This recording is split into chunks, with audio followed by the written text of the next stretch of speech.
Morning.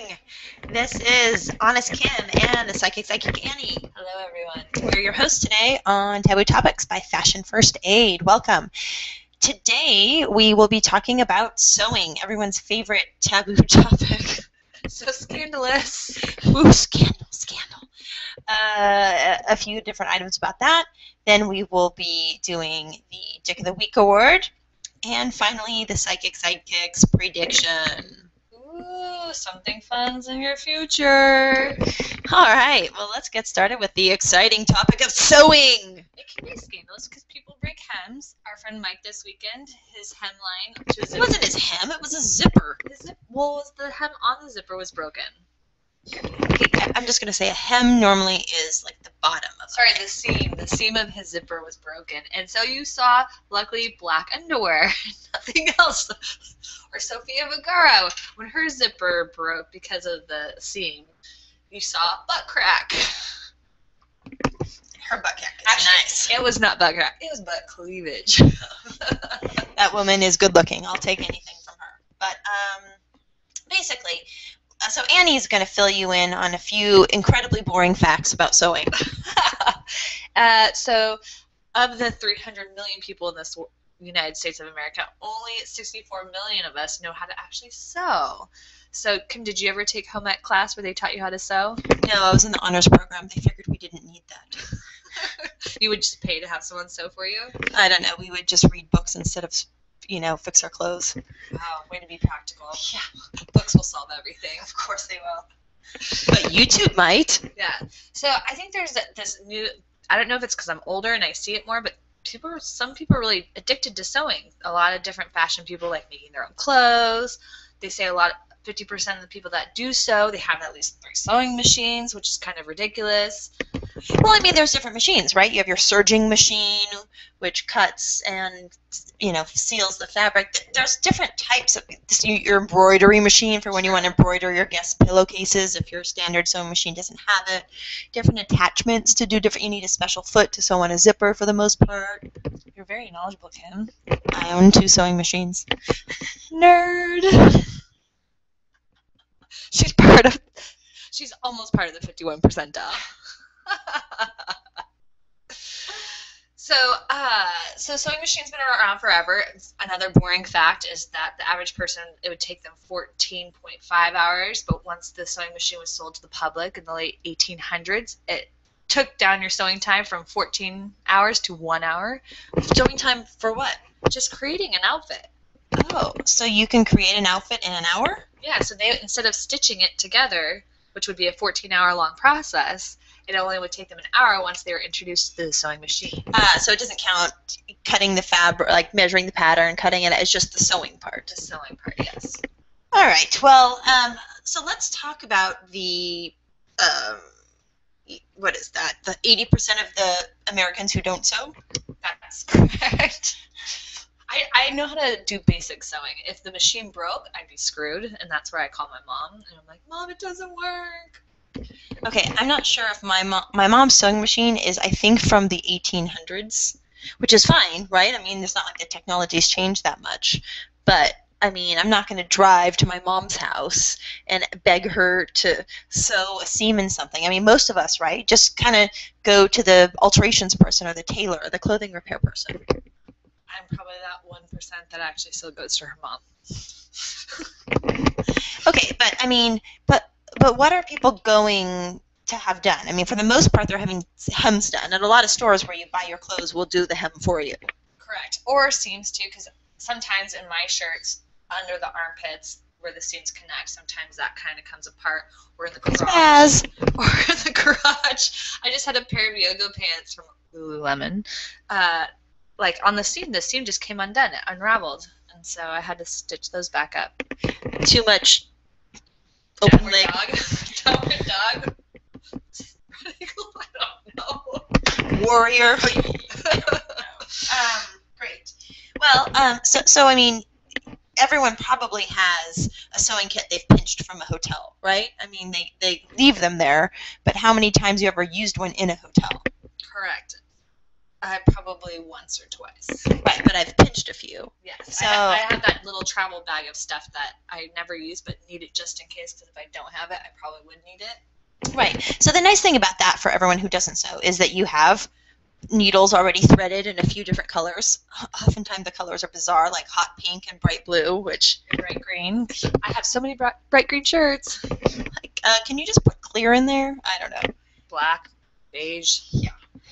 So let's talk about, for the 80% of us that don't sew, or you that don't sew, how do you stitch on a button? I mean, we have our new product, Attaché, which I have used 6 times in the past week since it came in stock. I was like, button on, button on, button on, button on, done. So that was really easy for me. And am I going to use needle and thread afterwards? No. I haven't used the needle and thread to sew on a button in 4 years, so at least it's on, right? I like attaché because it seems actually strong. Because there's certain buttons, I don't know if it's because they're thinner buttons and they might cut through the thread, but they always seem to consistently fall off after a while, and they're like these pain in the ass buttons. But with the attaché, it really sticks it in there and can't really break off the plastic it uses to thread it. Right. I mean, if it's a button that's in the middle of your chest that people would stare at, because people always stare at the middle of your chest. Well, you have big boobs, so I don't. Thanks. But, I mean, then you may want to eventually get that needle and threaded. But, for the most part, most people aren't staring at what goes in your button. And, we do clear and black on the attaché, so that's pretty easy. Otherwise, let's say a button falls off and you don't have a spare button. You can take one off of a clothes that you might be giving away or throwing away. Yep. Or you can go to your local sewing store and buy buttons. Yeah, but I mean, there's buttons everywhere. True. I'm sure. I mean, you could go to a thrift store and I'm sure they have a jar full of buttons. Have you ever seen those at thrift stores? Or you can come to my house. I save them when they come with the shirts, and I never seem to need them. Actually, I have that drawer too. It's on the right-hand side, and I still have them in their original envelopes. One tip is I saw on, I think it was Real Simple 100 years ago, you can use them to put your earrings in when you travel. I love that tip. That's so good. So when you're picking out a thread color, let's move on to using the little sewing kit. Thread tends to look darker when it's all kind of mushed together or on the bobbin.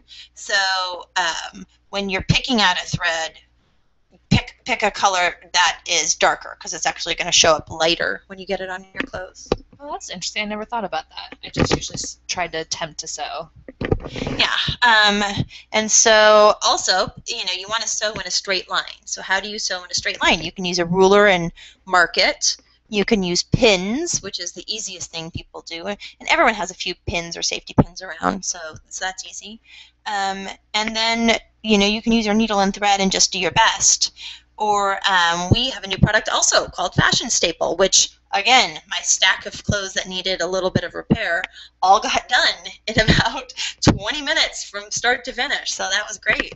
That's impressive. And then I also like how easy it is to use. It looks like a small little stapler about the size of my hand.